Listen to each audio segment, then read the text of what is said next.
This is not really for people to watch. Kung maraming makapanood, kung may ma-inspire, kung meron akong matulungan, that's a cherry on top. Makikita nyo ngayon, walang filter yung video, wala akong makeup. This is my unfiltered truth. 5 years old, 6 years old, sa ganong edad, doon ko unang naranasan magpapayat because I was being bullied for being fat. Because of that, I stopped talking. I literally stopped talking. Nagkaganito ba ako dahil may anxiety ako? Nagka-anxiety ako kasi ganito ako. I kept that a secret for so many years. Kasi ayokong tingnan ako ng ibang tao, ng iba ako. Ayokong isipin nilang baliw ako. Ayokong isipin nilang mahina ako. Ayokong ma-judge. Lagi akong nag-aayos. It's all because it's my armor. I feel like pag kumpleto yung makeup ko, pag maganda yung bihis ko, I'm ready to fight. Alam nyo ba na kapag mas stress ako, mas makapal ang makeup ko? Actually, yung pinakamabigat na timbang ko, tumataginting na. Nasaan ba ako ngayon? Dumating na ako ngayon sa point na tinanong ko na yung sarili ko, ano nang gusto kong mangyari sa buhay ko? I'm 34 years old, Denzel, ano na? Dito ako ngayon sa age kung saan sobrang unhealthy ko. Lagi kong iniisip, anong iisipin ng ibang tao? Anong iniisip nila sa akin?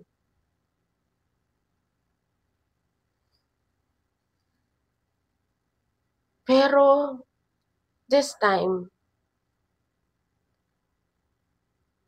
gusto ko namang isipin, gusto ko namang pahalagahan kung ano yung tingin ko sa sarili ko. Changing career, shifting, is not easy when you're in your mid-30s. Mapapaisip ka, ano pa bang pwede kong gawin? Matatanggap pa ba ako sa ibang trabaho? Pwede pa ba talaga akong mag-shift? Buti na lang may competitive spirit tayo. Buhay pa rin yun. So, kahit na gaano karami ang doubts ko, kahit na gaano ako katakot, I just know I have to do it. So I did. I left the career that I've been doing for more than a decade. And I went to corporate. So far, so good. But the point there is the shift, the change. Honestly, ang daming nangyari sa buhay ko that have taught me that I just have to learn how to embrace change. And I'm happy that I learned that. Because change is good. Change can be scary. It's scary because it's unknown. Di mo alam kung anong mangyayari. Di mo alam kung anong darating sa buhay mo. Di mo alam kung anong mawawala sa buhay mo. But change is good. Change is necessary. You just have to learn to embrace change. And trust God. You'll be fine. So this change that I'm making at 34 years old, it's not just a change in career. It's not just a change in how I look, but it's a change in perspective, it's a change in mindset. It's a total change in lifestyle.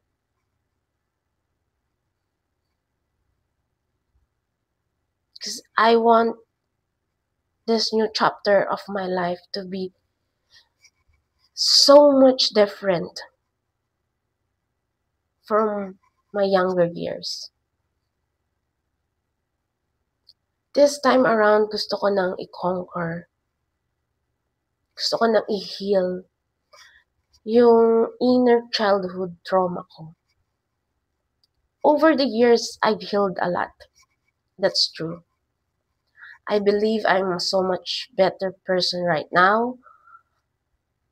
I'm much mature compared to when I was 20s. I know I'm wiser. I know I'm stronger. And all happens because of the mistakes, the failures that I've experienced over the years. But still, I know I need to heal.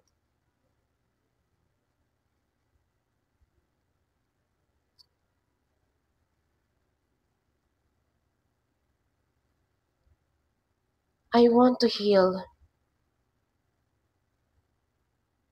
because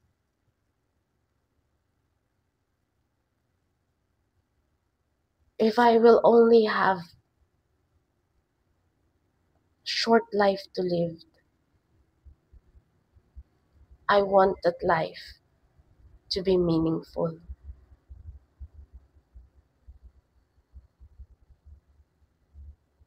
I want to live a life na kapag andun na ako sa huling minuto ng buhay ko, masasabi ko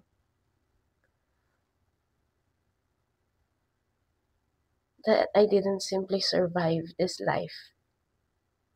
I've lived it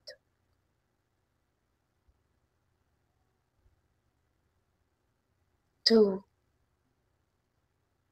my fullest capacity. I want to reach a point where I'll be happy for myself. Because I think in the past 34 years,